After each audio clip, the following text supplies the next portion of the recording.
Hello and welcome back. Metal Rocker 86, here again, another week, another review.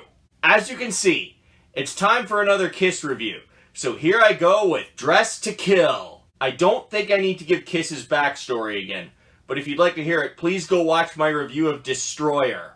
On to the album. Dressed to Kill is the third studio album released by Kiss, and it was released on March 19th of 1975. It ranked as high as 26 on the Canadian Albums chart and 32nd on the US Billboard Pop Albums. It is also a certified gold in the US. It consists of 10 songs and altogether is about a half hour long. On vocals, rhythm guitar, and intro solo on Come On and Love Me is Paul Stanley. On vocals, bass, and rhythm guitar on Ladies in Waiting is Gene Simmons. On drums and vocals is Peter Criss. And finally, on lead guitar, acoustic guitar, backing vocals, and guitar and bass on Getaway and Rock Bottom is Ace Frehley. Now on to the songs. This first one is somewhat up-tempo. It's called Room Service. Paul Stanley both wrote it and handled the vocals. Instrumentation. The main focus in this one is on the guitars, but you can hear the bass and drums in the background. From my interpretation, the lyrics describe a guy who's staying in a hotel room and he falls in love with the woman giving him room service. And this was an okay song on the album. Now this next one is medium paced. Gene Simmons both wrote it and handled the vocals. It's called Two-Timer. Instrumentation. The main focus again is on the guitars and there are some background drums. As well, there's a really good solo in this one. The song is about a guy who's dating a woman who's dating another guy at the same time. And this was another okay song on the album. Now the tempo speeds up, and Gene Simmons also has the vocal and writing credits on this one. It's called Ladies in Waiting. Instrumentation. Again, the main focus is on the guitars, but you can also hear the bass and drums in the background. I don't think I should describe the lyrics in this day and age, but this was another okay song on the album. Now the tempo speeds up. Ace Frehley wrote this one, and Peter Criss handled the vocals. It's called Getaway. Instrumentation. In this one, the main focus again is on the guitars, but they are very catchy. The drums can also be heard in the background, and the solo is also pretty good.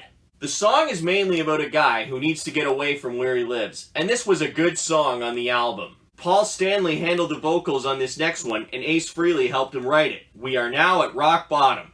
The tempo starts off slow, but in the second half it speeds up. Instrumentation. It starts off with a very soft acoustic guitar that lasts for 2 minutes. Then when the tempo speeds up, the guitars get much harder, giving off great energy, and there are also some background drums. As for the solo in this one, it's also really good. I interpret the lyrics about a guy going through hard times after he was mistreated by his girlfriend. This was a great song on the album.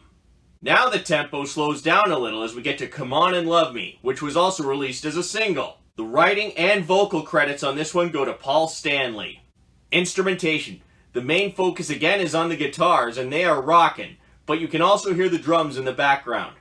I should probably not describe the lyrics in this day and age, but this was another good song on the album. This next one is up-tempo, and Paul Stanley also has the writing and vocal credits on it. It's called Anything for My Baby. Instrumentation. It starts off with a drum intro, and then the guitars become the main focus and give off great energy. The lyrics describe a guy who loves his girl and will do anything for her. This was another great song on the album. Gene Simmons and Stephen Coronel wrote this next one, and Paul Stanley and Gene Simmons handled the vocals. It's called She.